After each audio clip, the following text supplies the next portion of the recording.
मेरा राग छोड़िए। चलो एक शब्द तो ध्वनित हुआ। 4 दिनों तक तुम्हारी राह देखने के बाद रुको विशाखा, तुम्हारी कोई गल नहीं, कोई नहीं। तुम्हारे ससुर कहीं गए हुए और देवा के पैरों में तो चक्कर है, कहीं दिखाई नहीं। फिर भी जल्दी क्यों? मेरे ससुर कल वापस आ जाएंगे, फिर उन्हीं से कहिएगा जो भी कुछ कहना है। और वैसे भी मैं यहाँ खड़ी पर पुरुष से बातें नहीं कर सकती। पर पुरुष? हाँ, ये भी अच्छा है। मैं विवाहिता स्त्री हूँ। हाँ, तुम हो? जानता हूं। जब मैं लौटा तो मेरे स्वागत से पहली सूचना दी थी और वसु से तुमने ब्याह कर दिया और मैं हिल गया था। मुझे ऐसी आशा नहीं। ये भी मेरी मूर्खता थी। 10 वर्षों का समय बहुत लंबा समय होता है और 10 वर्षों की चुप्पी तो बहुत थी। 10 वर्ष हुए मैंने तुम्हें वचन दिया था कि मैं किसी और स्त्री की तरफ आंख उठा करके नहीं देखूंगा। मैंने अपना वचन पूरा किया। तो सबक समाप्त हो चुका है।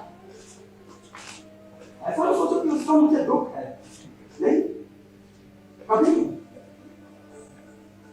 विशाखा, उस रात मेरा इतना भी अधिकार नहीं कि मैं तुमसे कह सकूं कि पल भर के लिए कलश यहाँ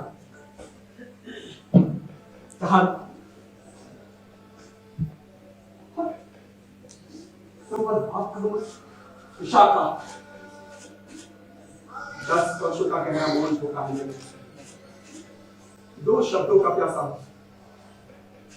लोग कहते हैं कि अपने घोर तपस्या के बदले भगवान इंद्रदेव ने आपको अखंड ज्ञान दिया। आपसे बराबरी की बात करने का ना मुझ में साहस है और ना ही मन। जी आप कहना बंद करो। अखंड ज्ञान तुमने 2 शब्दों में कह दिया, एक ही सांस में। कितनी सुंदरता है। हम जंगल जाते हैं, तपस्याएं करते हैं, अपने तप के बल पर देवता को विवश करते हैं और तब जाकर मिलता है कि अखंड ज्ञान। लेकिन नहीं जानता कि कितना पाया। क्यों? जंगल का जीवन महान नरक होता है। संभवतः ईश्वर तुम्हारी परीक्षा करता है। मैं नहीं जानता। मैंने सोचा देवताओं से साक्षात्कार होगा।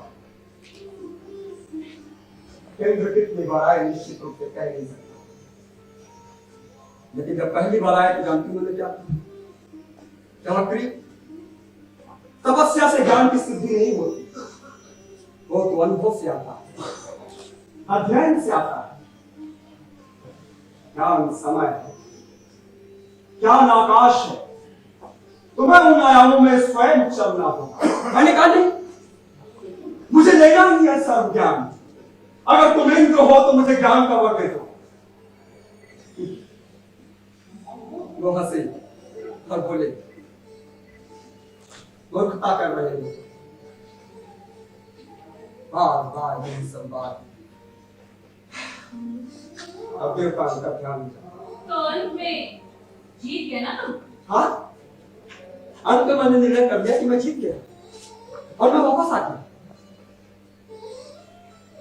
लेकिन मुझे कुछ स्पष्ट याद नहीं विशाखा कि मैं इस निर्णय पर कैसे और कब पहुंचा। अब इतना जानता हूं कि वो क्या है जो मिल नहीं सकता। नहीं, क्या जानती नहीं, मुझे कोई शिकायत नहीं, पश्चाताप भी नहीं, लेकिन मुझे कोई पश्चाताप नहीं, नहीं मुझे इसकी कोई शिकायत।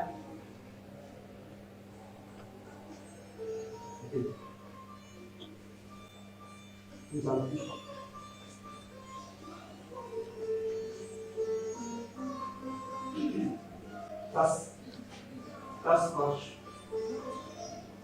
वर्ष हुए। बस यवक्री, मैं समझ गई। मुझे विश्वास नहीं होता। सारा संसार तुम्हारी स्तुति गा रहा है। पिछले 4 दिनों से मैं तुमसे डरती हूँ। वहीं खड़े दिखते थे, परंतु अब तो तुम पर तरस आता है। आप क्यों कहते हो बस करो? तुमने मेरी बोलने की आवश्यकता को धक्का दिया। मुझे लगा था कि वो मर चुकी, समाप्त हो चुकी। किसी को भूल कहने में कितना रस आता है। किसी को अपने में समेटने की कितनी गहरी इच्छा होती है ना? मैं उस कुटिया में रहती हूँ, शब्दहीन, पिशाचनी सी, अकेली, कटी पताका सी। यवक्री तुम चले गए और मुझे ब्याह दिया गया। तुम्हारे पिता ने सोचा चलो अच्छा हुआ, छुट्टी हुई, चला गया, पर वसु मुझसे अच्छा हुआ। और मैं केवल निर्धन चचेरा। हाँ, पिता मेरे बहुत प्रसन्न हुए। मैं नहीं चाहती थी, लेकिन मेरी कौन सुनता। और जानते हो, विवाह की रात्रि मेरे पति ने मुझसे कहा, मैं जानता हूँ विशाखा कि तुम मुझसे विवाह नहीं करना चाहती, परंतु चिंता ना करो, मैं तुम्हें सुखी रखूंगी। और उसने ऐसा किया। वर्ष भर मुझे इतना सुख दिया जो मैं कभी सोच भी नहीं सकती थी कि कहीं ऐसा भी होता है स्वर्ग यदि वो सब यही था, इसी धरती पर। मेरी सारी इंद्रियां परिपूर्ण थी। और फिर विवाह के दूसरे वर्ष के पहले ही दिन उसने मुझसे कहा, बस बहुत हो चुका विशाखा, हमें अब अपनी खोज आरंभ करनी होगी।